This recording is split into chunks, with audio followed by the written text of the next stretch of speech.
Gunung Jati adalah salah satu wilayah dari Kerajaan Singapura yang pusat pemerintahannya terletak di daerah Mertasinga.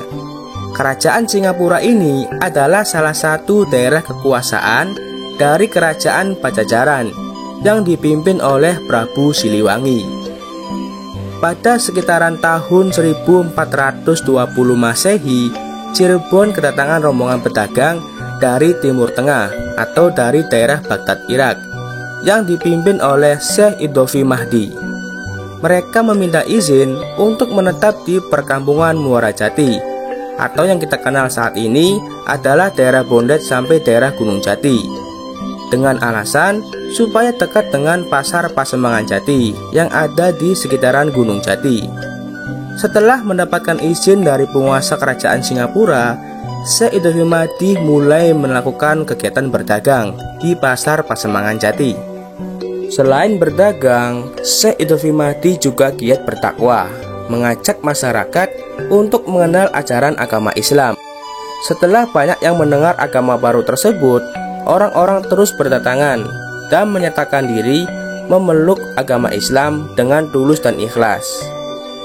Karena semakin banyaknya masyarakat yang masuk Islam, Syekh Idhofi Mahdi mengambil tempat di puncak Gunung Jati sebagai tempat perguruan atau pesantren. Dalam waktu singkat, pengikut Syekh Idhofi Mahdi semakin banyak dan tersebar sampai ke pusat kerajaan Pajajaran. Hingga akhirnya, perguruan atau pesantren Gunung Jati ini kedatangan Raden Walangsungsang dan Ratu Rara Santang. Keduanya adalah putra-putri dari Raja Kerajaan Pajajaran Prabu Siliwangi. Dari perkawinannya dengan Nyima Subanglarang, putri Ki Jumanjanjati Sang Mangkubumi dari Kerajaan Singapura. Kedatangan putra-putri dari Kerajaan Pajajaran ini selain untuk belajar agama Islam di perguruan Gunung Jati, mereka juga bermaksud ingin sungkem kepada kakeknya, yaitu Ki Jumanjanjati. Kedatangan Raden Walangsungsang dan Ratu Rara Santang ke perguruan Gunung Jati ini tanpa sepengetahuan ayahnya, karena Prabu Siliwangi memeluk agama Buddha. Dengan hadirnya keluarga kerajaan Pajajaran ini membuat Syekh Idhofi Mahdi semakin giat dan semangat dalam mengajarkan agama Islam di perguruan Gunung Jati. Di luar kegiatan dakwahnya, Syekh Idhofi Mahdi selalu menyendiri di dalam gua yang ada di puncak Gunung Jati. Oleh karena itu, Syekh Idhofi Mahdi mendapatkan julukan Syekh Datul Kafi, yang artinya sesepuh yang mendiami gua.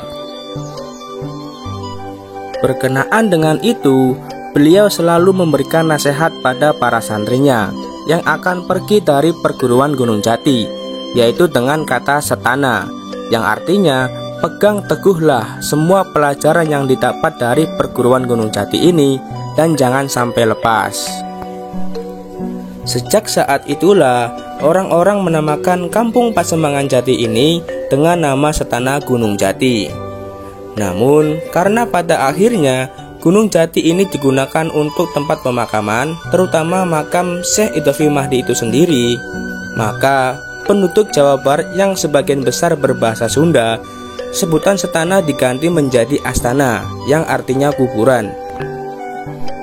Dengan demikian, kampung Pasembangan Jati ini sekarang sudah dinamakan menjadi Desa Astana Gunung Jati.